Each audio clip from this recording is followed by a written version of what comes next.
Сәлеметсіздер ме? Бүгін біз жұмыртқадан бөректер жасайтын боламыз. Ең алдымен ыдысымызға ұнымызды салып, жұмыртқаның сарусын салып алып, тұзды суымызбен илеп алатын боламыз.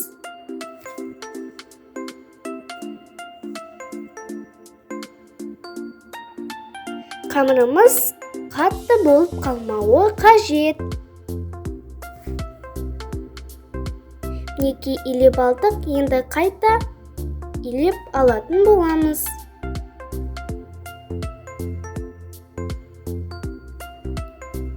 Тындырып қоямыз.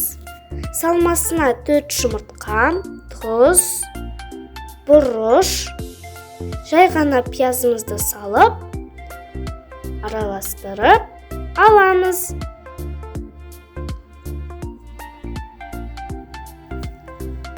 Тындырылған қамырымызды алып, 2 бөлікке бөлеміз.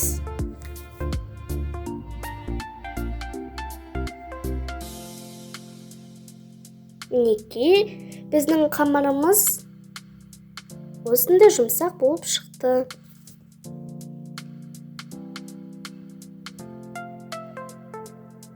Енді біреуін шетке қойып, екіншісін жайып алатын боламыз.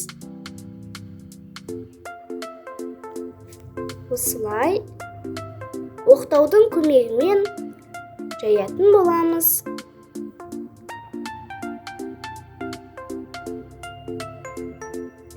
Қамырымыз қалың, не жұқа емес, орташа болып жайылуы керек.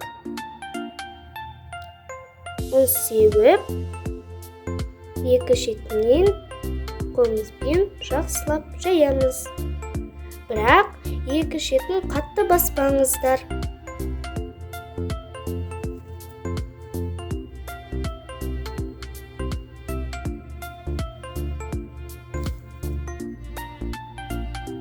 Мінекей, дәл осылай.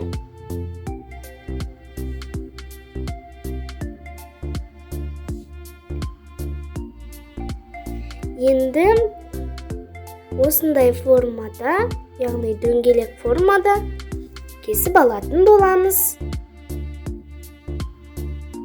Одан соң қамырымыздан ажыратамыз.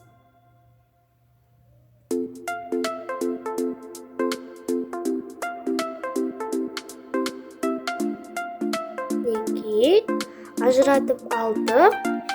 Енді сіздерге бүку жағын көрсететін боламын.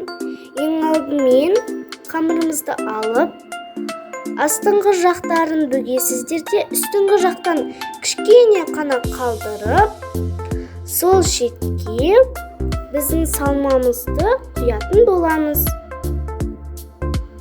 Және де басатын кезде жақсылап басыңыздар, өйткені біздің салмамыз сұйық, пісіп жатқан кезде ажырап кетуі мүмкін. Қалғандарында дәл солай, мен айтқандай жақсылап бүгетін боламыз.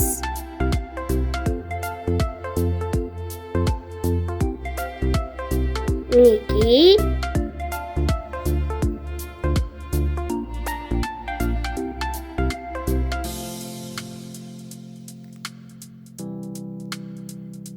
енді дайын жұмыртқа бөректерімізді қайнап жатқан суымызға 5-10 минуттай пісіріп алатын боламыз.